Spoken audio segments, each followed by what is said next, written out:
அனனியா என்னும் பேருள்ள ஒருவனும் அவனுடைய மனைவியாகிய சப்பிராளும் தங்கள் காணியாட்சியை விற்றார்கள். தன் மனைவி அறிய அவன் கிரயத்திலே ஒரு பங்கை வஞ்சித்து வைத்து ஒரு பங்கை கொண்டு வந்து அப்போஸ்தலருடைய பாதத்திலே வைத்தான். பேதுரு அவனை நோக்கி, அனனியாவே, நிலத்தின் கிரயத்தில் ஒரு பங்கை வஞ்சித்து வைத்து பரிசுத்த ஆவியினிடத்தில் பொய் சொல்லும்படி சாத்தான் உன் இருதயத்தை நிரப்பினது என்ன? அதை விற்கும் முன்னே அது உன்னுடையதான் இருக்கவில்லையோ? அதை விற்ற பின்பும் அதன் கிரயம் உன் வசத்தில் இருக்கவில்லையோ? நீ உன் இருதயத்திலே இப்படிப்பட்ட எண்ணம் கொண்டது என்ன? நீ மனுஷனிடத்தில் அல்ல, தேவனிடத்தில் பொய் சொன்னாய் என்றான். அனனியா அந்த வார்த்தைகளை கேட்கவே விழுந்து ஜீவனை விட்டான். இவைகளை கேள்விப்பட்ட யாவருக்கும் மிகுந்த பயம் உண்டாயிற்று. வாலிபர் எழுந்து அவனை சேலையில் சுற்றி வெளியே எடுத்துக்கொண்டு போய் அடக்கம் பண்ணினார்கள். ஏறக்குறைய 3 மணி நேரத்துக்கு பின்பு அவனுடைய மனைவி நடந்ததை அறியாமல் உள்ளே வந்தாள். பேதுரு அவளை நோக்கி, நிலத்தை இவ்வளவுக்கு தானா வெற்றீர்கள்? எனக்கு சொல் என்றான். அவள், ஆம், இவ்வளவுக்கு தான் என்றாள். பேதுரு அவளை நோக்கி, கர்த்தருடைய ஆவியை சோதிக்கிறதற்கு நீங்கள் ஒருமனப்பட்டது என்ன? இதோ உன் புருஷனை அடக்கம் பண்ணிகளுடைய கால்கள் வாசற்படியிலே வந்திருக்கிறது, உன்னையும் வெளியே கொண்டு போவார்கள் என்றான். உடனே அவள் அவனுடைய பாதத்தில் விழுந்து ஜீவனை விட்டாள். வாலிபர் உள்ளே வந்து அவள் மரித்து போனதை கண்டு அவளை வெளியே எடுத்துக்கொண்டு போய் அவளுடைய புருஷன் அண்டையிலே அடக்கம் பண்ணினார்கள். சபையார் எல்லாருக்கும் இவர்களை கேள்விப்பட்ட மற்ற யாவருக்கும் மிகுந்த பயம் உண்டாயிற்று. அப்போஸ்தலருடைய கைகளினாலே அநேக அடையாளங்களும் அற்புதங்களும் ஜனங்களுக்குள்ளே செய்யப்பட்டது. எல்லாரும் ஒருமனப்பட்டு சாலமோனுடைய மண்டபத்தில் இருந்தார்கள். மற்றவர்களில் ஒருவரும் அவர்களுடனே சேர துணியவில்லை. ஆகிலும் ஜனங்கள் அவர்களை மேன்மைப்படுத்தினார்கள். திரளான புருஷர்களும் ஸ்திரீகளும் விசுவாசம் உள்ளவர்களாகி கர்த்தரிடமாக அதிகமாய் சேர்க்கப்பட்டார்கள். லேவியர்களுக்கு இஸ்ரவேல்ல அவர்களுக்கு பங்கு கிடையாது. ஆனால் இவன் சீப்ரு தீவான். ஒருவேளை சீப்ரு தீவிலே அந்த மேப்பை பார்த்தீர்களான ஒரு தீவு இருக்கும், சைப்ரஸ். இன்றைக்கு அதுக்கு பேர் சைப்ரஸ் தான். அந்த சீப்ரு தீவில் இருந்ததுனாலே ஒருவேளை அங்கே அவன் நிலம் வாங்கியிருக்கலாம். இஸ்ரவேல்ல தான் அவர்களுக்கு நிலம் கிடையாது, பங்கு கிடையாது. ஆனால் அங்கே வாங்கியிருந்ததை ஒருவேளை அவன் விற்றிருக்கலாம். கிரயத்தை கொண்டு வந்து அப்போஸ்தலருடைய பாதத்திலே வைத்தான். இப்படி எல்லாரும் செய்கிற வேளையிலே ஒரு குடும்பத்தார், அனனியா, சப்பீராள். அனனியா என்ற பெயர் வேதத்திலே மிகவும் அடிக்கடி வருகிற பெயர். அனனியா, மீஷாவேல், அசரியா, சாத்ராக், மேஷாக், ஆபேத்நேகோவுடைய ஒரிஜினல் பெயர் அதுதான். பிறகு அப்போஸ்தலனாகிய பவுலை ஞானஸ்தானம் கொடுத்து ஆவியானவரால் நிரப்பச் செய்வதற்கு கர்த்தர் அனனியா என்ற மனிதனை பயன்படுத்துகிறார். பிறகு அனனியா என்ற ஒரு பிரதான ஆசாரியனை குறித்து வாசிக்கிறோம். இப்படி இஸ்ரவேலிலே அனனியா என்ற பெயர் நிறைய பேர் வைத்திருக்கிறார்கள். அதனாலே நாம் குழப்பிக் கொள்ளக்கூடாது. இது ஒரு தனி குடும்பம். அனனியா என்றால் கர்த்தர் கிருபையாய் இருக்கிறார் என்று அர்த்தம். கர்த்தர் கிருபையாய் இருக்க வேண்டிய கர்த்தர் இவனை அடித்திருக்கிறார். பெயருக்கேற்றபடி இவன் வாழவில்லை. இவனுடைய மனைவி பேர் சபீரா, அழகானவள் என்று பெயர். ஆனால் அழகா இல்லை, இல்லையா? இவளும் அதே நாளிலே மரித்து போகிறார். பேருக்கேற்றபடி வாழவில்லை. ஆனால் பாருங்கள், பர்னபா, அவனுக்கு விசேஷமான பெயர் வைத்தார்கள், ஆறுதலின் மகன், சன் ஆஃப் என்கரேஜ்மெண்ட். இப்ப இவர்கள் ஒருவேளை வீட்டுல பேசியிருப்பாங்க. என்ன பேசியிருப்பாங்க? எல்லாரும் நிலத்தை விற்று கொண்டு வந்து அப்போஸ்தலருடைய பாதத்தில் வைக்கிறார்கள். நாம் செய்யாவிட்டு நமக்கு நிலம் இருக்கிறது, இதை கொண்டு போய் வைக்காவிட்டால் சபையார் நம்மை குறித்து என்ன நினைப்பார்கள்? இங்கேதான் பிரச்சனை ஆரம்பிக்கிறது. நான் உங்களுக்கு அடிக்கடி சொல்லிக் கொண்டிருக்கிறேன், தேவனால் வரும் மகிமையை விட மனுஷரால் வரும் மகிமையை அதிகமாய் விரும்பினார்கள். இதுதான் இவர்களுடைய பிரச்சனை, மரணத்துக்கு காரணமே தான். இவர்கள் தேவனுக்கு பயப்படவில்லை. தேவன் நமக்கு என்ன கனத்தை கொடுப்பார், என்ன பாராட்டை கொடுப்பார், என்ன புகழை கொடுப்பார், இதை குறித்து கவலைப்படவில்லை. மற்றவர்கள் நம்மை குறித்து தவறாய் நினைத்து விடக்கூடாது. இதுலதான் மனிதர்களுடைய நிறைய பணம், நிறைய பிரயாசம், நிறைய வீணாகிறது. அதனாலதான் பவுல் சொல்லுகிறார், வீண் புகழ்ச்சி விரும்பாமலும் வீண் பெருமை கொள்ளாமலும் இருங்கள். இதெல்லாம் வீண். எது வீண்? வீண் புகழ்ச்சி. மற்றவர்களிடத்திலே புகழ்ச்சியை விரும்புவது வீண் என்று வேதம் சொல்லுகிறது. மற்றவர்கள் நம்மை குறித்து உயர்வாய் வீண் பெருமை கொள்வது, நம்ம இது செய்யலன்னா மற்றவங்க என்ன நினைப்பாங்க, சபையாரும் என்ன நினைப்பாங்க, ஏன் இதுக்கு கவலைப்பட வேண்டும்? இதுதான் இவங்களுடைய பிரச்சனைக்கு ஆரம்பமே தான். அப்ப நிலத்தை விற்றார்கள். 2 பேரும் பேசிக்கிட்டாங்க, இது என்ன பேதுருக்கு தெரியவா போகிறது, நமக்கு கொஞ்சம் வேண்டாமா? சரி, எல்லாரும் அப்போ நம்ம அவங்க விற்றதெல்லாம் கொண்டு வந்து அப்போஸ்தலர் பாதத்துல வைத்தாங்க, நம்ம கொஞ்சம் கொடுத்தா நமக்கு தப்பா நினைப்பார்களே, சரி ஒண்ணு செய்வோம், பேதுருக்கு தெரியாம போய் கொடுத்துட்டு நம்ம வந்துருவோம். அப்ப எல்லாரும் என்ன நினைப்பார்கள், அனனியா சபீராலும் கொடுத்திருக்கிறார்கள். இந்த எண்ணம் இவர்களுக்குள்ளே இருந்தது.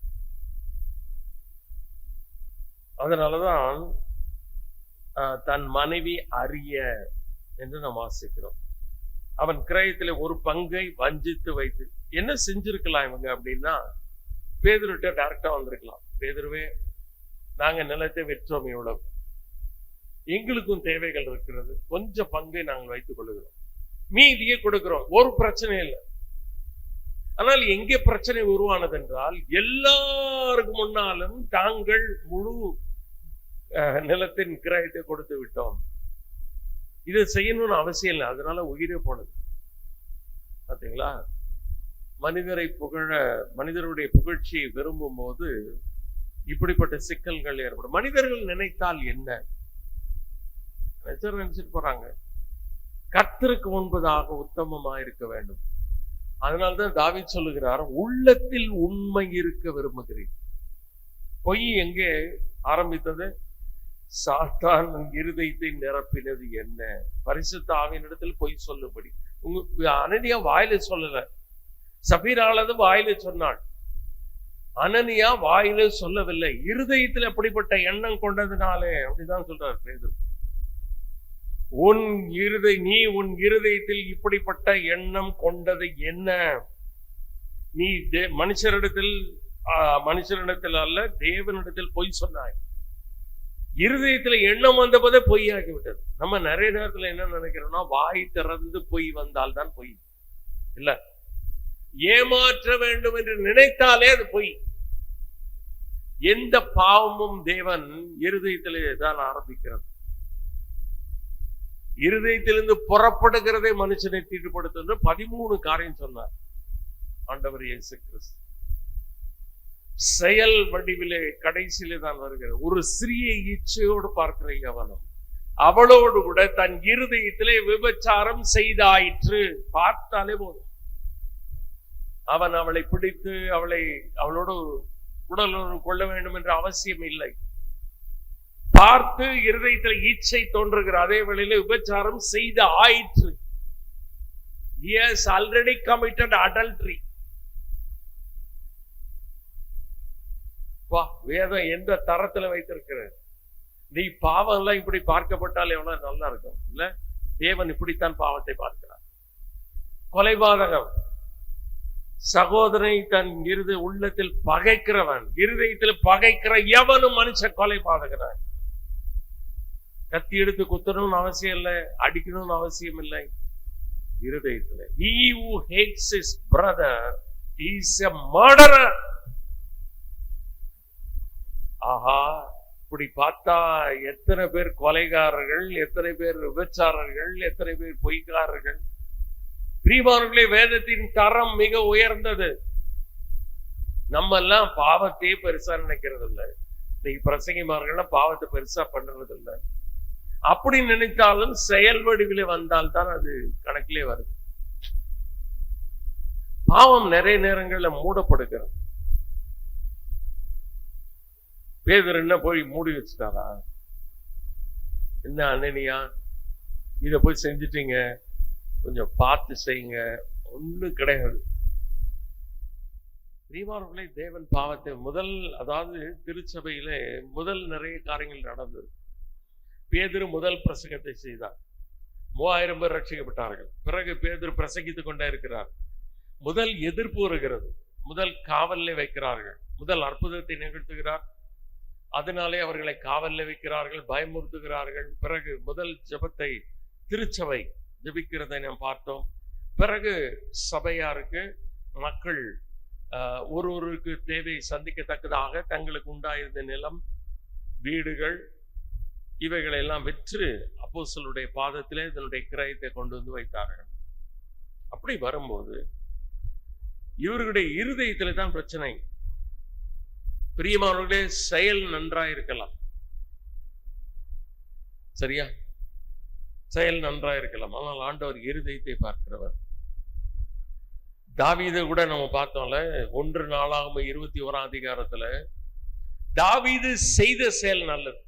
ராஜா தனக்கு கீழே இருக்கக்கூடிய மக்களை எண்ணி பார்ப்பதில் எந்த தவறும் இல்லை. எத்தனை போர் வீரர்கள் இருக்கிறார்கள், எத்தனை கணக்கு பார்ப்பதில் எந்த தவறும் இல்லை. ஆனால் பிரச்சனை என்னன்னா, சாத்தான் அவனை ஏவி விட்டான். எதற்கு ஏவி விட்டான்? அங்கதான் பிரச்சனை. இவனையும் அனனியா சபீராலும் பிசாசு நிரப்பினான். பிசாசு இருதயத்தை தான் தாக்குகிறான், எண்ணத்தை போட்டுறான். அப்ப எண்ணம் அங்கே தவறாய் உருவாகும் போது தேவன் அதை பாவமாக பார்க்கிறார். தாவீது உடனே அது செய்ததனுடைய நோக்கம் என்ன? உள்ளே. அதை போல பிரியமானவர்களே, நாம் ஊழியம் செய்யும் போது அதிக கவனமா இருக்க வேண்டும். என்ன கவனம்? வெளியில நாம் செய்கிற செயல்கள் நன்றா இருக்கலாம், நான் பிரசங்கிக்கிறேன், நல்லது. ஆனா என்ன நோக்கத்துக்காக பிரசங்கிக்கிறேன்? தேவன் அதை பார்க்கிறார் உள்ளே. நியாய தீர்ப்பு நாள்ல அதான் வெளியில வரும். ஆண்டவரே இதை செய்த, அதனாலதான் நிறைய பேர் சொன்னாங்க, கர்த்தாவே கர்த்தாவே உமது நாமத்தினாலே நாங்கள் தீர்க்க தரிசனம் உரைத்தோம் அல்லவா, உமது நாமத்தினாலே பிசாசுகளை துரத்தினோம் அல்லவா, உமது நாமத்தினாலே அநேக அற்புதங்களை நிகழ்த்தினோம் அல்லவா. ஆண்டவர் என்ன சொன்னாரு? அக்கிரம செய்கைக்காரரே. அவங்களுடைய வெளி செயல்கள் நன்றா இருந்தது, ஒரு பிரச்சனையும் கிடையாது. ஆண்டவருடைய நாமத்திலே அவர்கள் தீர்க்க தரிசனம் உரைத்தார்கள். உமது நாமத்திலே, அவருடைய நாமத்தை பயன்படுத்தி பிசாசுகளை துரத்தினார்கள். அவருடைய நாமத்திலே அற்புதங்களை நிகழ்த்தினார்கள். இன்னைக்கு எல்லாம் என்ன சொல்றாங்கன்னா, இயேசுவே கூப்பிட்டு, ஒரு பிரச்சனையும் இல்லை. அவங்க எல்லாம் ஆண்டவர் இயேசுவின் நாமத்துல தான் எல்லாம் செஞ்சாங்க. ஆனா ஆண்டவர் சொன்னது என்ன? நான் உங்களை அக்கிரம செய்கைக்காரர். அவங்க சொன்னதெல்லாம் பெருமையாய் தங்களுடைய செயல்களை சொன்னார்கள். ஆண்டவர் அவர்களுடைய நோக்கத்தை பிடித்தார். நோக்கம் முக்கியம். அதனாலே நாம் அதிக கவனமா இருக்க வேண்டும். பிரியமானவர்களை, இருதயத்தை தான் ரொம்ப ஆராயணும். ஏன்னா இருதயமே எல்லாவற்றை பார்க்கல திருக்குள்ளதும் மகா கேடு உள்ளதுமா இருக்கு. நம்ம பாட்டு பாடணும்ல, கள்ளங்கபடெல்லாம் அகற்றும், இதய நினைவை வகையாய் அறுக்கும், இருபுறமும் கருக்குள்ள பட்டயம். இந்த வேதத்தை படிக்கும்போது என்ன படிக்கணும் அப்படின்னா, ஏன் இருதயத்தை ஆராயறதுக்கு படிக்கணும். புரியுதா உங்களுக்கு? நிறைய நேரத்துல இதுல தப்பு கண்டுபிடிக்க இன்னைக்கு படிச்சுட்டு இருக்கிறான். நோக்கம் தவறு. வேதத்தை நிறைய பேர் படிக்கிறாங்க. சிலர் தங்களுடைய பேர் புகழுக்காக, தங்களுக்கு எவ்வளவு வேத வசனம் தெரியும் காட்டுறதுக்கு படிக்கிறாங்க. சிலர் பிரசங்கிக்கிறது படிக்கிறாங்க. சிலர் இதுல பிழையை கண்டுபிடிக்க படிக்கிறாங்க. சிலர் பட்டத்தை வாங்க படிக்கிறார்கள். சிலர் தங்களை ஆராய்ந்து பார்த்து சுத்திகரிக்கிற, தங்களை பரிசுத்தம் பண்ணிக்கொள்ள படிக்கிறார். அதனால வேதத்தை நாங்கெல்லாம் படிச்சிருக்கிறோம், நிறைய படிக்கிறோம் அப்படின்னா நல்லது. ஆனா அதுக்குள்ளே நம்ம உள்ள போனோம் ஆழம். எதுக்கு படிக்கிறோம்? இவங்க செஞ்ச செயல் நல்லது. நிலத்தை விற்றார்கள், கொண்டு வந்து அப்போஸ்தலர் பாத்துல வச்சாங்க. இதுல செயல்ல ஏதாவது பிரச்சனை இருக்கா? இல்லை. ஆனால் ஏன் செத்து போனார்கள் என்றால் இவங்களுடைய நோக்கம் தவறு. உள்ளே இருக்கிறது ஏமாற்ற வேண்டும் என்று நினைத்தார்கள். நேர போய் பேதுருட்ட சொல்லிருக்கலாம், ஐயா நாங்க விற்றது உண்மை, இவ்வளவுக்கு விற்றோம், ஆனா எங்களுக்கு எல்லாம் கொடுக்க முடியாது, எங்களுக்கும் கொஞ்சம் தேவைகள் இருக்கு, இவ்வளவுதான் கொடுத்துட்டோம், பிரச்சனையே இல்லை. டிரான்ஸ்பரண்ட். பிரியமானவர்களை, இந்த கிறிஸ்தவத்துக்கு அதுதான் தேவை. நிறைய அந்தரங்கமான காரியங்கள் நடக்கிறது. ஆண்டவர் இப்படி அடிக்கிற மாதிரி அடிச்சிருந்தாருன்னா இன்னைக்கு நிறைய பேர் காலியா இருக்கும். இதை ஒரு சாம்பிளா பைபிள் எழுதி வச்சிருக்கிறார். இதுதான் என்னுடைய தேவை, இப்படி நடந்தால் இது நடக்கும். ஏன் ஆண்டவரை இன்னைக்கு நிறைய பேர் கிள்ளுக்கிறேன்னு நினைக்கிறாங்க. அவர் ஒண்ணும் பண்ண மாட்டாரு, அன்பாகவே இருக்கிறார், இரக்கமுள்ள தேவன், கிருபையுள்ள தேவன், ஒன்று செய்ய மாட்டாரு. புதிய ஏற்பாட்டுல தான் நிறைய அடியே வாங்கியிருக்காங்க. பழைய ஏற்பாடை விட புதிய ஏற்பாட்டின் நியாய தீர்ப்பு அதிகம். தெரியுமா உங்களுக்கு? வெளிப்படுத்தின விசேஷம் பாருங்க, 7 சபைய, அவளை நான் கொல்லவே கொல்லுவேன், இருதயங்களை ஆராய்ந்து அறிகிறவர் என்று எல்லா சபைகளும் அறிந்து கொள்ளும், அவளை படுக்கை கிடையாக்கி அவளை நான் கொல்லவே கொல்லுவேன். ஆண்டவரை அற்பமா எடை போடக்கூடாது, பாவத்தை அற்பமா எடை போடக்கூடாது. இந்த வேதத்தை வச்சு என்ன ஆராயணும் இல்லை. ஏன் இருதயம் இப்படி இருக்கு? பாவப்பட்டியல் நிறைய இருக்கு பைபிள்ல, புதிய ஏற்பாட்டில. இதெல்லாம் என்கிட்ட இருக்கா? அப்படி ஆராய்ந்து நான் என்னை ஆண்டவரிடத்தில் அறிக்கை செய்து கழுவும் போதுதான் இதை நான் சரியாக பயன்படுத்துகிறேன். கண்ணாடி இது. கண்ணாடியில நான் நின்றுட்டு என் முகத்துல எப்படி இருக்கு, அழுக்கெல்லாம் எவ்வளவு ஆராய்ந்து பார்க்கிறேன். என்னதானே பார்க்கிறேன், மற்றவங்களை பார்க்கல. ஒரு அழுக்கு கூட இருக்கக்கூடாது. விடுதல் போட்டு தேய்ச்சி ஷேவ் பண்ணும் போது எங்கேயாவது இருக்கா? எவ்வளவு கவனம் செலுத்துகிறோம் நம்மை பார்க்க, சுத்திகரிக்க. அதெல்லாம் சரிதான், தப்பு இல்லை. அந்த அளவுக்கு நாம் ஏன் வேதத்துக்கு உள்ள போகிறதில்லை? அதுதான் பிரச்சனை. இதே நினைவுகள். இப்ப முதிர்ச்சி உள்ளவர்களுடைய அடையாளம் என்ன தெரியுமா? யாருக்கு முதிர்ச்சி உள்ள கிறிஸ்தவர்கள் அப்படின்னு நம்ம படிச்சோம்னா, என்னோடு கூட எபிரேயர் 5ஆம் அதிகாரத்துக்கு வாங்க. அங்கே எபிரேய விசுவாசிகள் முதிர்ச்சி உள்ள விசுவாசிகளா இருந்திருக்கணும். ஆனால் காலத்தை பார்த்தால் போதகர்களாக இருக்க வேண்டிய உங்களுக்கு மூல உபதேசத்தை மறுபடியும் உபதேசிக்க வேண்டியிருக்கு. மூல உபதேசங்களை நீங்க இன்னும் ஃபண்டமெண்டல் டாக்டரின்குள்ளே இருக்கிறீங்க. நீங்கள் பலமான ஆகாரத்தை அல்ல பாலை உண்ணத்தக்கவர்களான 5:12 திட்டுறார். அந்த குறிப்பிட்ட கால அளவிலே இவர்கள் வேத வல்லுநர்களாய் போதகர்களாய் மாறி இருக்கணும். ஆனா ஏன் மாறல அப்படின்னு காரணம் என்னன்னு பாத்தீங்கன்னா, 13ஆம் வசனத்துல பால் உண்கிறவன், அதாவது பால் உண்கிறவன் குழந்தையா இருக்கிறபடினாலே நீதியின் வசனத்தில் பழக்கம் இல்லாதவனா இருக்கிறான். என்னங்க பழக்கம்? என்ன பழக்கம் பாருங்க. பலமான ஆகாரமானது நன்மை தீமை என்னதென்று பயிற்சியினால் பகுத்தறியத்தக்கதாக, அன்றாட வாழ்க்கையில எது சரி தவறு என்று பயிற்சியினாலே அறிய வேண்டும். நான் இப்ப இது செய்யறேன், இப்ப எல்லாத்தையும் குறித்து பைபிள்ல சொல்லப்படல. இது சரியா தப்பா எனக்கு பகுத்தறியக்கூடிய அறிவு வேணும் பைபிள வச்சு. ஒன்று முயற்சி, அதான் முயற்சின்றது பயிற்சி. பயிற்சியும் ஞானேந்திரங்களை, இருதயம் ஞான இருதயம் உடையவர்களாகி பூரண வயது உள்ளவர்களுக்கு ஏற்றாங்க.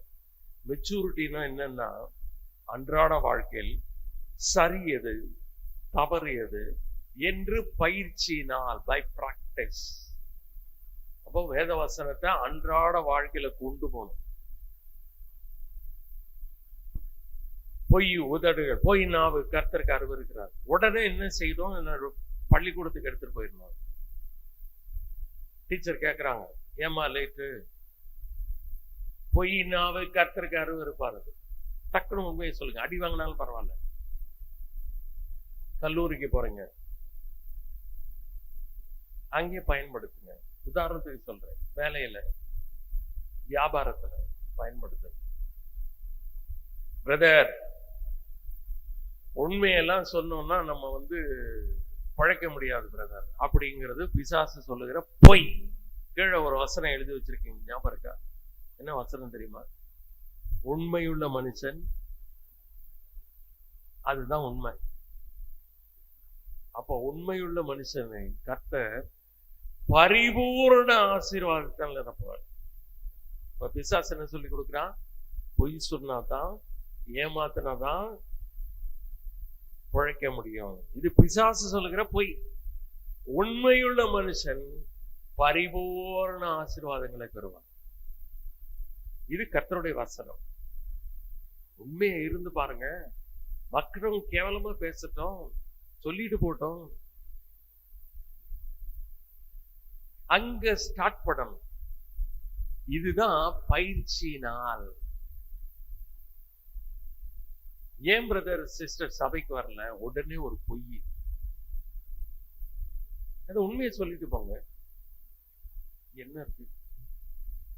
ஏன் இது ஒரு பொய்? 4 பேர் தப்பா நினைச்சிடக்கூடாது. இதே பிரச்சனை தான். இப்படி உண்மையை சொல்லிட்டோம்னா 4 பேர் தப்பா நினைப்பாங்க பிரதர். மாட்டினாங்களே இவங்க. இப்ப பாருங்க, எத்தனை காலமா அனனியா சபீராவை பற்றி நம்ம படிச்சுட்டே இருக்கோம். கேவலமா தானே படிக்கிறோம். அந்த குடும்பம் ஒரே முறை வேதத்தில் சொல்லப்பட்டிருக்கிறது. அதுவும் கேவலமான ஒரு நிலையில ஒரே நாள்ல புருஷனும் மனைவி 3 மணி நேரம் கேப்ல இறந்து போறாங்க. மனைவி புருஷனுடைய பாடி பார்க்கல. பாவத்தின் விளைவை பாத்தீங்களா? பாவத்தின் பலன். அந்த காலத்துல பாடுவாங்க. இன்னைக்கு யாரு கிறிஸ்தவத்துல பாடுறது இல்லை. பாவத்தின் பலன் நரகம், நரகம், ஓ பாவின் நடுங்கிடாயோ, காண்பதெல்லாம் அழியும் அழியும், காணாததெல்லாம் நிச்சயம். இந்த கிறிஸ்தவத்துல இந்த மாதிரி பாட்டெல்லாம் போச்சு. வாலிபர்கள் பாடல்லாம் பாடுவாங்க. பிசாசு பாருங்க, அழகா நல்ல பாட்டெல்லாம் ஒதுக்கிட்டான். இன்னைக்கு தேவையில்லாத பாடல்கள்லாம் கிறிஸ்தவத்துல வந்துச்சு. நான் இதுவரை பார்த்த காட்சிகளை இதுவரை பார்ப்பதில்லை. ஏனென்றால் நான் மறுபடியும் பிறந்திருக்கிறேன். பெரிய மாற்றம் என்னிலே உருவாயிருக்கிறது. இதுவரைக்கும் நான் போன இடத்திற்கு நான் இனிமே போகிறதில்லை. ஏனென்றால் என்னிலே பெரிய மாற்றம் வந்திருக்கிறது. நான் மறுபடியும் பிறந்திருக்கிறேன். நல்ல நல்ல பாட்டெல்லாம் போயிடுச்சு கிறிஸ்தவத்துல இருந்து.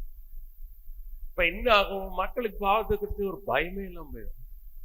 பாருங்க, 2 வசனத்துல நம்ம படிக்கிறோம். இவைகளை கேள்விப்பட்ட யாவருக்கும் மிகுந்த பயம் உண்டாயிற்று. இவைகளை 11ஆம் வசனத்திலும், இவைகளை கேள்விப்பட்ட மற்ற யாவருக்கும் மிகுந்த பயம் உண்டாயிற்று. பயம் உண்டாகணும். தேவனுக்கு பயப்படுகிற பயம் அவசியம். கர்த்தருக்கு பயப்படுகிற மனுஷன் இவ்விதமாய் ஆசீர்வதிக்கப்படுவான். சொன்னல, உண்மையுள்ள மனுஷன் பரிபூரண ஆசீர்வாதங்களை பெறுவான். கர்த்தருக்கு பயப்படுகிற மனுஷன் இவ்விதமாய் ஆசீர்வதிக்கப்படுவான். பிசாசு ஏமாத்தினாதான் நல்லது கிடைக்கும், ஏமாத்தினாதான் மேல வர முடியும் போய் சொல்றான். வேதம் இப்படித்தான் சொல்லுது. இதோ கர்த்தருக்கு பயப்படுகிற மனுஷன் இவ்விதமாய் ஆசீர்வதிக்கப்படும். ஏன் ஏமாத்தணும்? இன்றைக்கு அவிசுவாசிகளை கூட நம்பி விடலாம், விசுவாசிகளை நம்ப முடியவில்லை. துக்கமா, இது மோசமான சாட்சி.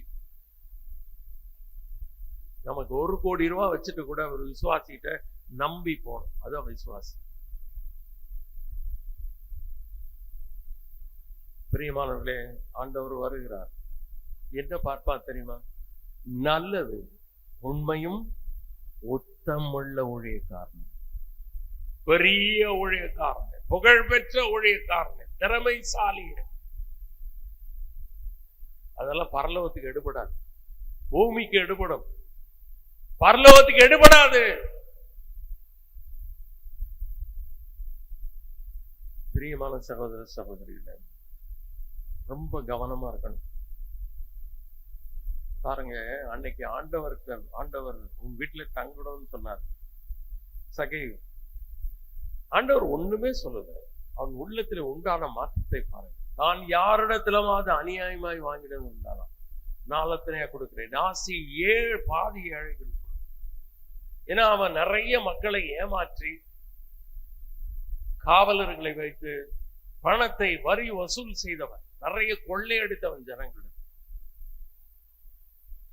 ஆண்டவர் அவருடைய உள்ளத்திலே இல்லத்திலே வந்த உடனே பெரிய மாற்றம். பாருங்க, அப்போஸ்தலர் நடபடிக்கை புத்தகத்துல வாசிக்கிற ஒரு பட்டணத்துல சுவிசேஷம் போச்சு. மாந்திரிக புத்தகத்துல உனக்கு கொளுத்துறான். எத்தனையோ வெள்ளிக்காசு, பயங்கர பணம் கொண்டு வந்து கொளுத்துறாங்க. மாற்றம். ஏன் இன்னைக்கு கிறிஸ்தவத்துல மாற்றம் இல்லை? வேதம் மாற்றம். ஒருவன் கிறிஸ்தவுக்குள்ள இருந்தால் புது சிருஷ்டியாக இருக்கிறான். பழையவைகள் ஒழிந்து போன, எல்லாம் எல்லாம் புதிதாயின. நீ ஒரு மாற்றமும் காணும். ரட்சிக்கப்பட்டவர்கள் சொல்லுகிறார்கள், ஞானசாரம் கொடுக்கிறோம், ஏமாற்றுகிறார்கள். யாருக்குங்க நஷ்டம்? சனேனியா சப்பீராளுக்கு தான் நஷ்டம், வேற யாருக்கும் நஷ்டம் கிடையாது. பிரியமானவர்களை, பயமா இருக்கு கிறிஸ்தவத்துல. இன்றைக்கு மக்களை நம்புவதற்கு முடியல.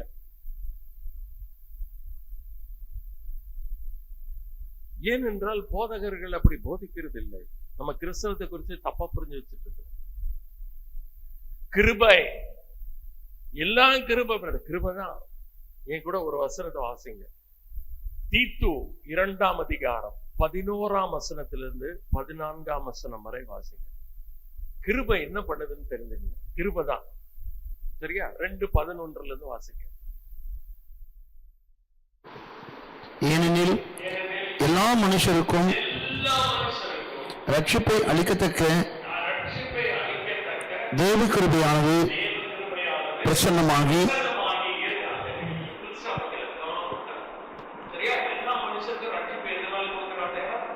கிருபையினால் மட்டுமே, கிருபையினால், என்னுடைய தயவினால், நம்முடைய கிரியையினால் அல்ல.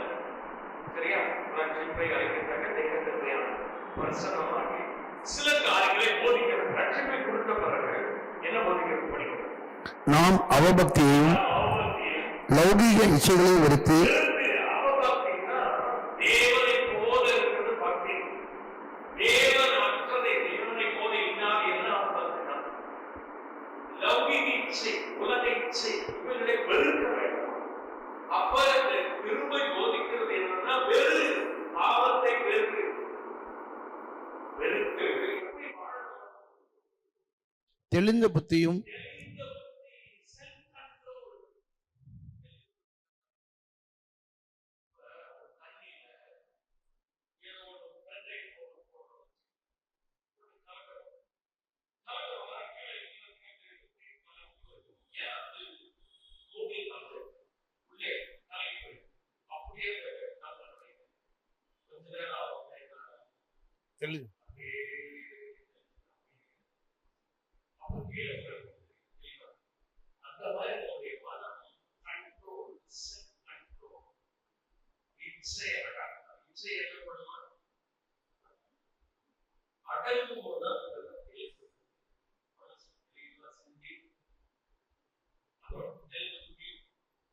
நீதியும்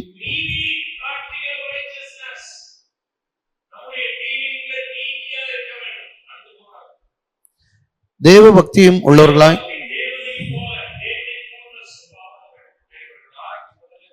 ஜீவனம் பண்ணி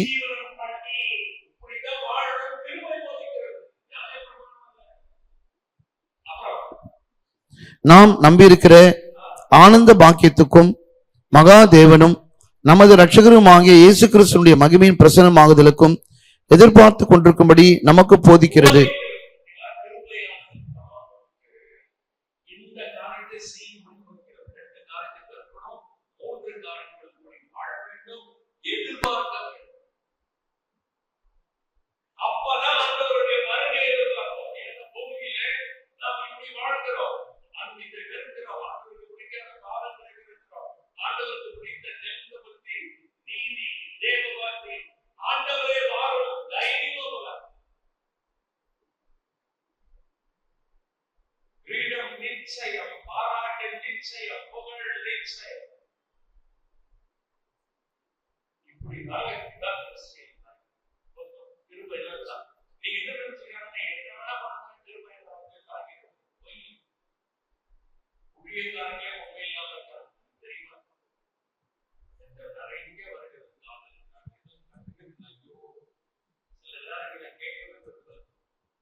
புதிய ஏற்பாடுல நிறைய ஆன்மீகம் நடந்தது, பெருமை உடனே பழைய ஏற்பாடுல பைத்தியம் போச்சு. 7 காலம் சென்ற பிறகு ஆண்டவர் ரெஸ்டோர் பண்ணார். புதிய ஏற்பாடுல அடிச்சு அடியில போட்டு செஞ்சு பண்றாரு. சொல்லுங்க, இது பைத்தியம். பழைய ஏற்பாடுல நிறைய பேர் போய் சொல்லியிருக்கிறார். அவனுக்கு சூழல் இங்கே ஒரு பொய் சொன்ன ஒரு குடும்பம் ஒரே நாள செத்து போயிட்டாங்க. 3 மணி நேரம் கேப்ல. சொல்லுங்க, இது ரொம்ப சீரியஸ். நிறைய பேர் நினைக்கிறாங்க பழைய ஏற்பாடா பயம் இல்லை, புதிய ஏற்பாடு எல்லாம் திரும்ப இருக்கிறேன். யார் சொல்றது?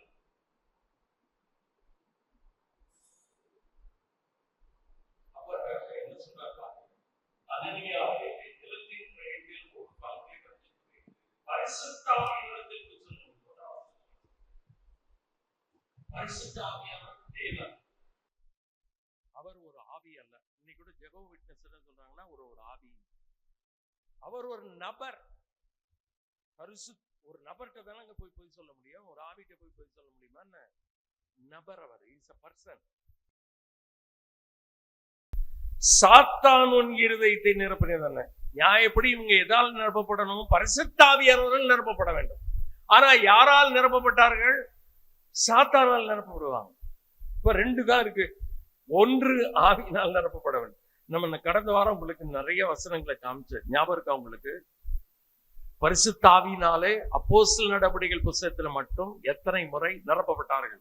2ஆம் அதிகாரம் 4ஆம் வசனம், 4ஆம் அதிகாரம் 8ஆம் வசனம், 6ஆம் அதிகாரம் 3ஆம் வசனம், 5ஆம் வசனம், 7ஆம் அதிகாரம் 55, 11ஆம் அதிகாரம் 24, 13ஆம் அதிகாரம் 9ஆம் வசனம். இவ்வளவு வசனங்களில் குறைந்தபட்சம் அப்போஸ்தலனாகிய பவுல் நிரப்பப்பட்டது தவிர அப்போஸ்தலர் நடபடிகள் புத்தகத்துல மட்டும் பரிசுத்த ஆவியினால் நிரப்பப்பட்டது சொல்லப்பட்டிருக்கிறது.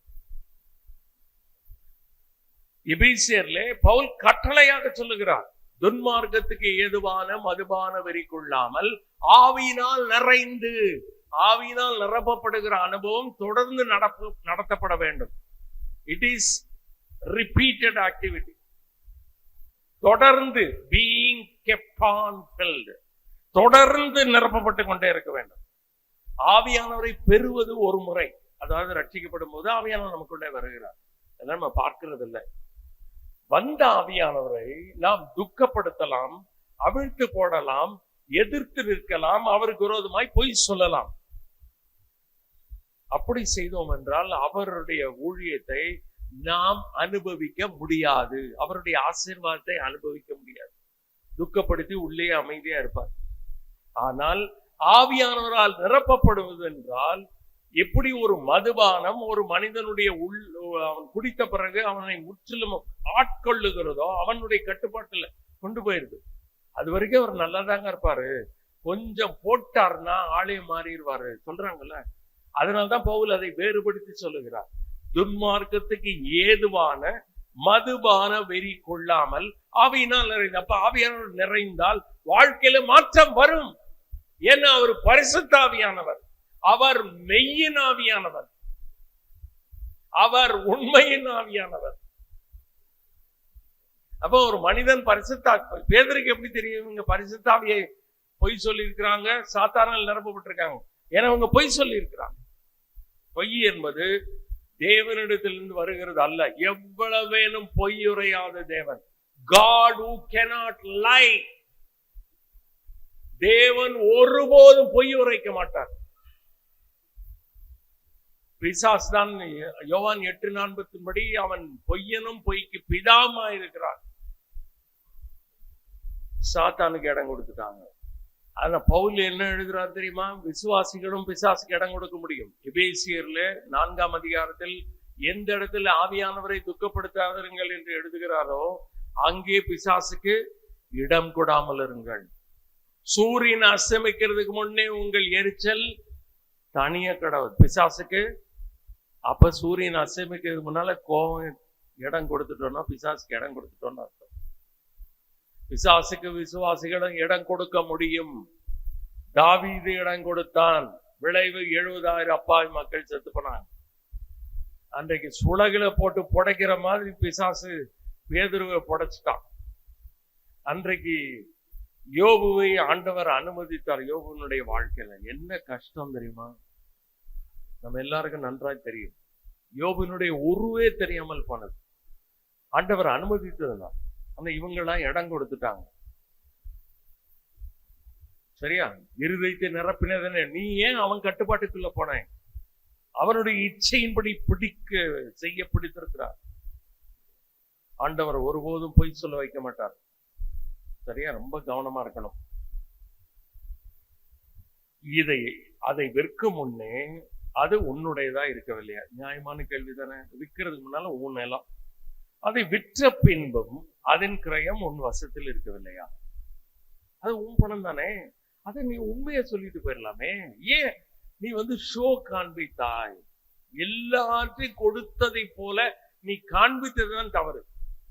நீ விற்று பணத்தை மிச்சம் வச்சுக்கிட்டது பிரச்சனை இல்லை, நீ வச்சுக்கலாம், அது உன் பணம், ஏமாற்றல. ஆனால் என்ன பண்ணிட்ட? எல்லார் பார்வையிலும் எல்லாம் கொடுத்ததை போல நீ ஒரு மாயை தோற்றத்தை உண்டாக்கினாய். அதுதான் தேவன் வெறுத்தது. இன்னைக்கு நம்ம இல்லாதத இருக்கிறத காட்டக்கூடாது. நான் பெரிய ஜப வீரனாக வெளியில காட்டக்கூடாது. நான் ஒரு பெரிய வேத வல்லுநனாக வெளியே காட்டக்கூடாது. வெளியே பெரிய தேவ மனிதனாக வெளியே காட்டக்கூடாது. உள்ளே இல்லாமல் இருக்கலாம். அந்த ரங்கத்துல பார்க்கிற பிதா அவங்களுக்கு வெளியரங்கமா பலன் அளிப்பார். அதனாலதான் ஆண்டவர் சொன்னாரு, உபவாசம் பண்ணும்போது முகத்தை கழுவு, தலையில எண்ணெய் போடு. நீங்க உபவாசம் பண்றது வெளியே தெரியக்கூடாது. ஜெபம் பண்ணும்போது அறை வீட்டுக்குள் பிரவேசி கதவை பூட்டு. தான தர்மம் செய்யும் போது வலது கை செய்யறது இடது கை அறியாத இருக்க கடவுள். சில சபைகள்லாம் பார்த்தா அடிச்சு வெளியில ஒட்டுறாங்க, யார் யார் எவ்வளவு கொடுத்தது. அதுல பெருமை வேற. என்னங்க இதெல்லாம்? ஆண்டவர் விளம்பரத்தை கண்டிக்கிறார். சரியா? அதான் ஒரு ஆத்தர் எழுதுறாரு, பரலோகத்துல சூப்பர் ஸ்டாரா ஜொனிக்க போறவங்க நிறைய பேர் பூமியில அறியப்படாத மக்கள் என்று சொல்லுகிறார். அது ஓரளவு உண்மைதான். பூமியில அறியப்படாத மக்கள் தான் மேல ஆண்டவர்கிட்ட பெரிய பாராட்டு, புகழ், மேன்மை எல்லாம் அடைய போறாங்க. மக்களிடத்துல வலம் வருகிற எங்களுடைய கதிலாம் என்ன ஆகுன்னு தெரியாது. எங்கேயோ தள்ளிடுவார், பின்னால போ, நீ பூமியில அடைந்து விட்டாய் உன் பலனை பாரு. இவங்க எல்லாம் எவ்வளவு கஷ்டப்பட்டிருக்காங்க, உயிரையே கொடுத்திருக்காங்க.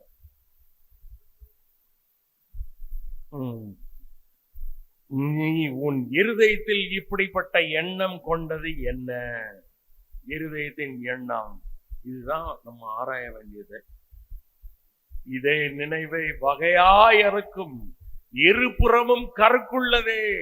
இதே நினைவுகளை வகை இருக்கணும்னா இதை விட வேற இல்லை. இதுக்கு மட்டும்தான் இதை பயன்படுத்தணும். கத்திய அறுக்கிறதுக்கு தான் பயன்படுத்தணும். தப்பா பயன்படுத்திட்டோம், தீமையை விளைவிச்சு நிறைய பேர் இன்னைக்கு தப்பா பயன்படுத்துறாங்க. இது கத்தி என்னை சீர் செய்ய, என்னை சரி செய்ய. இது கண்ணாடி என்னுடைய அலங்கோலத்தை சரி செய்ய. காலையில் எழுந்தவொடனே கண்ணாடி பார்ப்போம். எத்தனை முறை ஒரு நாள் கண்ணாடி பார்க்கிறோம்? தப்பு இல்லை. என்ன நம்ம வெளியில டீசெண்டா இருக்கிறது நல்லது இல்லையா? அவனுக்கு தப்பு இல்லை. அதை போல உள்ளான மனுஷன் இதை பற்றி ஏன் நம்ம கவலைப்படுறது இல்லை? அப்ப இன்னும் ஜனங்களை பற்றி தான் நம்ம கவலைப்பட்டு இருக்கோம். தேவனை பற்றி நம்ம கவலைப்படுகிறது இல்லை. தேவன் இதை பார்க்கறதே இல்லை. நான் என்ன கலர் ட்ரெஸ் போட்டிருக்கேன், நான் மீசை வச்சிருக்கடா இல்லையா, அதெல்லாம் தேவனுக்கு அக்கறையே இல்லை. அவர் பார்க்கிறது என் உள்ளத்துல என்ன நோக்கத்திற்காக மேடையில் நிற்கிறேன், நீங்க வெளி செயலை பார்க்கிறீர்கள். தேவன் என்ன நோக்கத்திற்காக நிற்கிறேன் என்று பார்க்கிறார். என் எண்ணங்கள் அங்க ரெஜிஸ்டர் ஆயிட்டே இருக்கு. அதை வச்சுதான் அவர் நியாயமா தீர்ப்பார். ஆண்டவரே, நான் இங்க போனேன், தமிழ்நாடு ஃபுல்லா சுத்தினேன், இந்தியா ஃபுல்லா சுத்தினேன், அதெல்லாம் உறவை மகனை நீ எதுக்கு செஞ்ச தெரியுமா? முடிஞ்சிருக்காங்க, அவுட்டு, எல்லாம் காலியாயிரும். பிரியமானவர்களே, ரொம்ப ஜாக்கிரதை அவசியம். ஒரு சின்ன எண்ணம் கூட பாருங்க, எண்ணம் கொண்டா மக்கள் தன்னை குறித்து உயர்வா நினைக்கணும். இந்த எண்ணம் நம்மளை பொறுத்தவரை இது ஒரு பெரிய பாவமே இல்லை. ஆனா இது ஒரு மரணத்துக்கு ஏதுவான பாவமாக தேவன் கருதினார். நீ மனுஷனிடத்தில் அல்ல தேவனிடத்தில் போய் சொன்னாய். அதனாலதான் பரிசுத்த ஆவியான தேவன் சொன்னேன். பரிசுத்த ஆவியினிடத்தில் போய் சொல்லும்படி இன்னும் 3ஆம் வசனம் சொல்றாரு. 4ஆம் வசனத்துல தேவனிடத்தில் போய் சொன்னாய். அப்ப பரிசுத்த ஆவியானவர் யாரு? தேவன். பிதா தேவன், குமாரன் தேவன், பரிசுத்தாவியான தேவன். பிதா மட்டும்தான் தேவன், மற்றவங்க எல்லாம் கீழே அப்படின்னு சொன்னாங்கன்னா இந்த வசனத்தை காட்டுங்க. சரியா? பரிசுத்த ஆவியினிடத்துல போய் சொன்னார், தேவனிடத்துல போய் சொன்னாய், பொய் சொன்னாய் தாங்க சொன்னாரு. அடுத்து என்ன நடந்து பாருங்க. அனனியா இந்த வார்த்தைகளை கேட்க விழுந்து செத்து போயிட்டான். ஒருவேளை ஹார்ட் அட்டாக் வந்துச்சா என்னன்னு தெரியல, இதயமே வெடிச்சு போச்சு. என்னடா அது, பேதுரு இப்படி பேசிட்டாரு, நீ பிரசங்கியார் பேசுனா மனம் வலிக்குது அப்படின்லாம் சொல்றாங்க, எங்களை குத்தி பேசுறாரு அப்படின்லாம். பாருங்க என்ன மாதிரி எதையுமே ஒடிச்சு செத்து போயிட்டாரு. இதுக்கு என்ன சொல்றது? இவைகளை கேள்விப்பட்ட யாவருக்கும் மிகுந்த பயம் உண்டாயிற்று. தேவன் அதுக்காகத்தான் செஞ்சார், பயம் வரணும். அன்றைக்கு இன்னும் நாதாபும் அபியும் அந்நிய அக்கினி கொளுத்தினாங்க. தேவன் அடிச்சாரு. ஏன்னா எல்லாருக்கும் பயம் வரணும். அடுத்து யாரும் கிட்ட போக கூடாது. விட்டா எல்லாரும் கிட்ட போயிருவாங்க, தேவனுடைய சமூகத்தை அசட்டை செய்வார்கள். தேவன் 2 பேரை போட்டாரு. அப்பா ஆரோனே ரொம்ப பயந்துட்டான், வழி இல்லை. பிரியமானவர்களை, இன்றைக்கும் தேவன் அப்படி நியாயம் தீர்க்கிறார். கேள்விப்பட்ட யாவருக்கும் வாலிபர் எழுந்து அவனை சிலையில் சுற்றி வெளியே கொண்டு போய் நேர அடக்க ஸ்தலத்துக்கு கொண்டு போயிட்டான். வீட்டுக்கே கொண்டு போல. என்னங்க நடக்குது? ஒரு கனத்துக்குரிய, ஒரு மரியாதைக்குரிய அடக்கம் கூட இவனுக்கு கிடைக்கல. பாத்தீங்களா? மனைவி கொண்டு போய் எல்லாம் சபையா கூடி வந்து அழுது இவனை குறித்து சாட்சி சொல்லி நம்ம எல்லாம் என்னெல்லாம் பண்ணியிருப்போம். நேர கொண்டு போயிட்டாங்க. இதை அறியாம பாருங்க 7ஆம் வசனத்துல ஏறக்குறைய 3 மணி நேரம் கழிச்சு மனைவிக்கு விஷயமே சொல்லல. என்ன நடக்கிறது ஆதி சபையில? மனைவிக்கு கூட புருஷ சேர்த்தது சொல்ல மாட்டாங்க. ஆச்சரியமா இருக்குல்ல? அவனுடைய மனைவி நடந்ததை அறியாமல் உள்ளே வந்தான். ஒருவேளை காமிச்சிருந்தாலும் கூட அந்த மாதிரி எச்சரிக்கை ஆயிருப்பாங்க. ஐயோ நம்ம புருஷன் இதனால்தான் அடி வாங்கினாரு, நம்மளும் போய் சொல்லக்கூடாது. ஆனா தெரியாது. இப்ப இந்த அம்மா வர்றாங்க தைரியமா. என்ன இந்த அம்மா நினைச்சு வந்திருப்பாங்கன்னா, எல்லாரும் இந்த அம்மா சபீராலே நீங்க எவ்வளவு குற்றீங்க தெரியுமா, எவ்வளவு கொடுத்துருக்கீங்க தெரியுமா, இந்த மாதிரி எண்ணி வந்தார்களோ தெரியாது. நீங்க நிலத்தை தாராளமா வித்துட்டு இருக்கீங்க, ஐயோ எவ்வளவு கொண்டு வந்து கொடுத்தீங்க.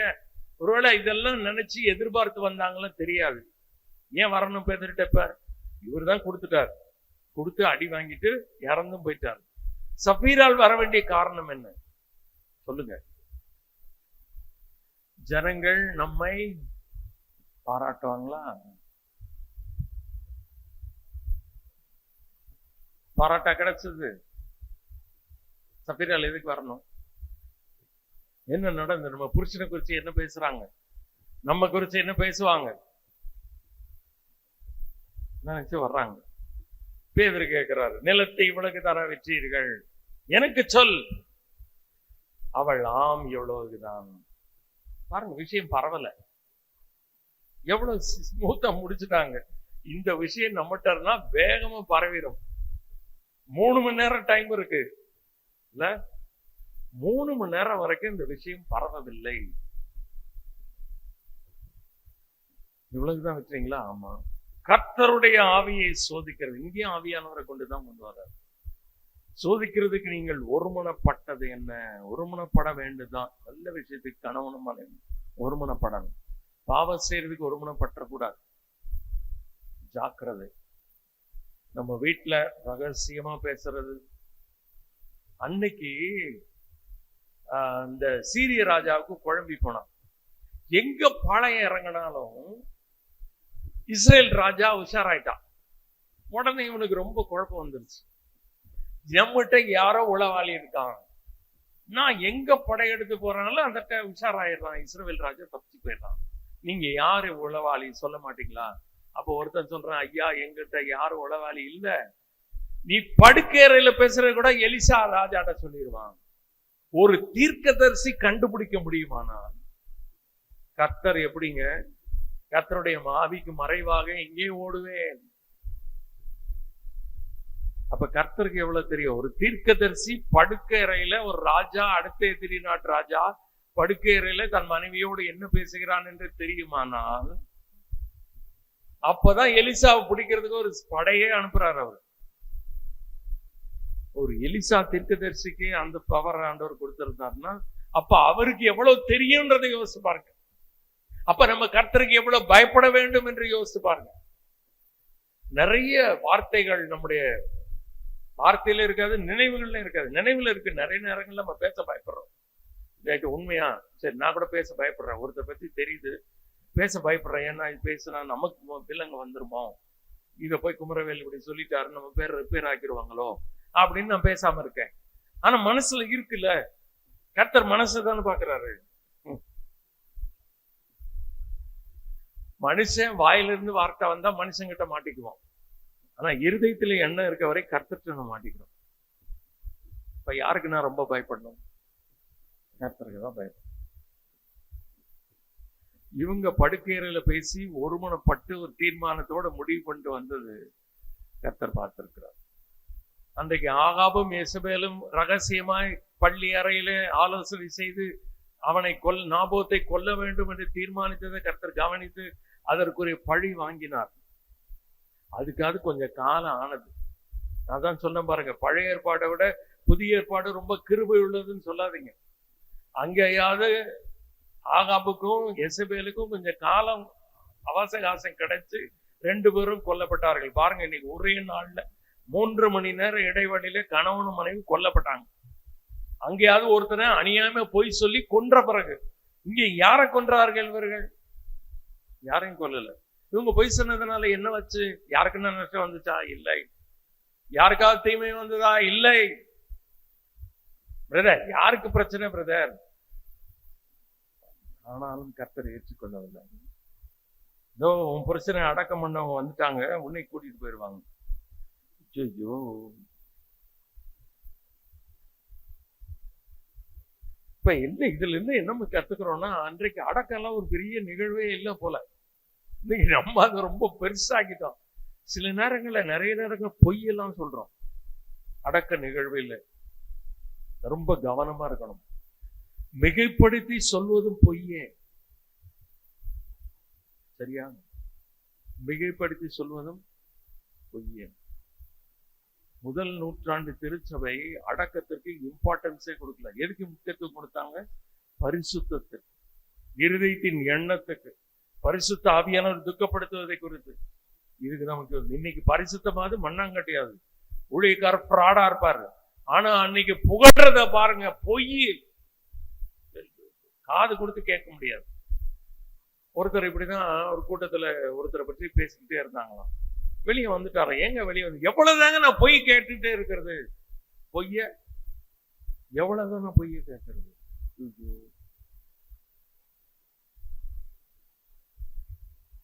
ஒரு பொய்க்கு 2 பேரும் அடி வாங்கியிருக்காங்கன்னு நம்ம தெரியல.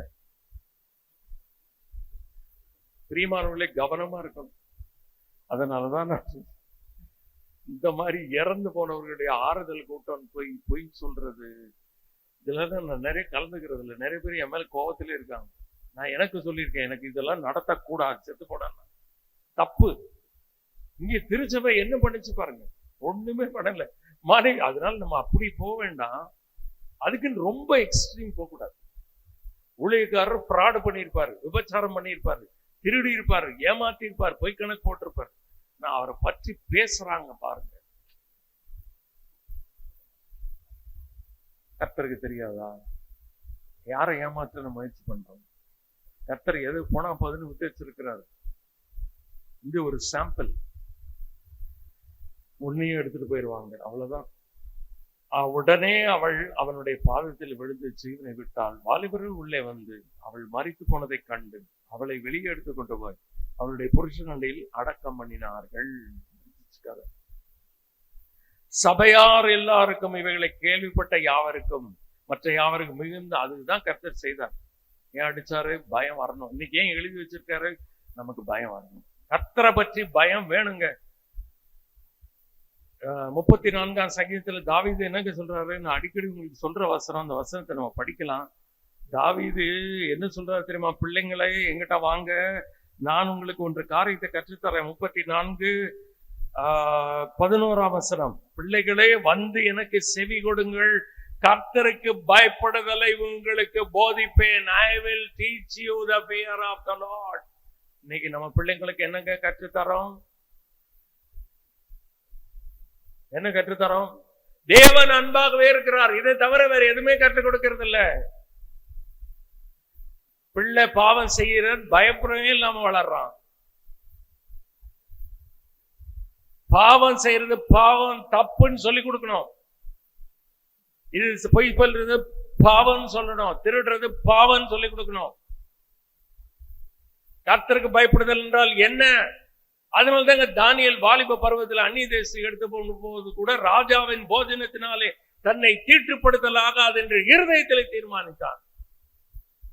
கற்றுக் கொடுத்திருப்பார்கள்.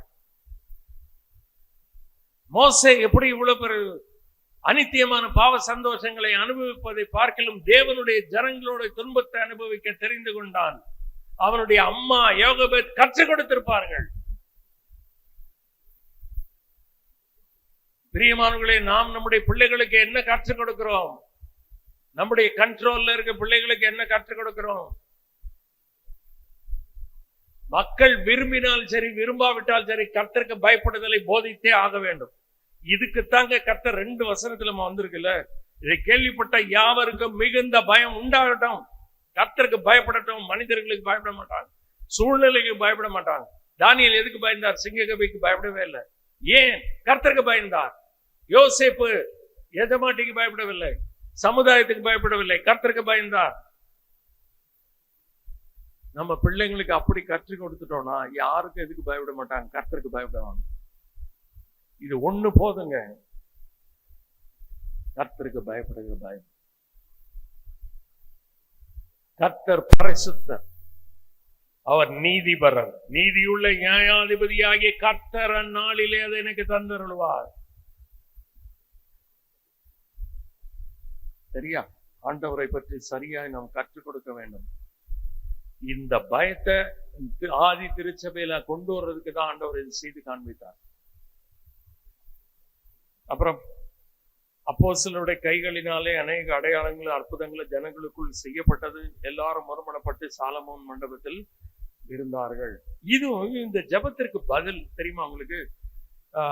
4ஆம் அதிகாரம் 30ஆம் வசனத்துல இந்த மக்கள் ஜெபித்தார்கள். 3 காரியத்துக்காக ஜெபம் பண்ணாங்க இல்லையா? 30ஆம் வசனத்தை பாருங்க. 4:30, உம்முடைய பரிசுத்த பிள்ளை ஆகிய இயேசுவின் நாமத்தினாலே அடையாளங்களும் அற்புதங்களை நடப்பிக்கும்படி செய்து, 1, பிணியாளிகளை குணமாக்கும்படி உம்முடைய கரத்தை நீட்டி, 2, 3, உம்முடைய ஊழியக்காரர் உம்முடைய வசனத்தை முழு தைரியத்தோடு சொல்லும்படி. இப்ப இதற்குரிய ஒரு பதில் அடுத்த வசனத்துல கிடைச்சது. என்னன்னா, தேவ வசனத்தை தைரியமாய் சொன்னார்கள். இப்ப தைரியம் கிடைச்சிச்சு. இப்ப மீதி 2 பதில் தான் இங்க வருது. வியாதி உள்ளவர்களை குணமாக்கினார்கள், அற்புதங்கள் அநேகம் செய்யப்பட்டது. ஜெபத்திற்கு பதில் கிடைக்கும். அப்ப இந்த மாதிரிலாம் இருந்துச்சுன்னா நிறைய பேர் வரமாட்டாங்க பிரதர் அப்படின்னு நம்ம நினைச்சோம்னா, பதில் வேதவசனம் சொல்லுங்க. மற்றவர்களில் ஒருவரும் அவர்களுடனே சேர துணியவில்லை. அதான் பாவம் செய்யற எவனும் இவங்கிட்ட வரல.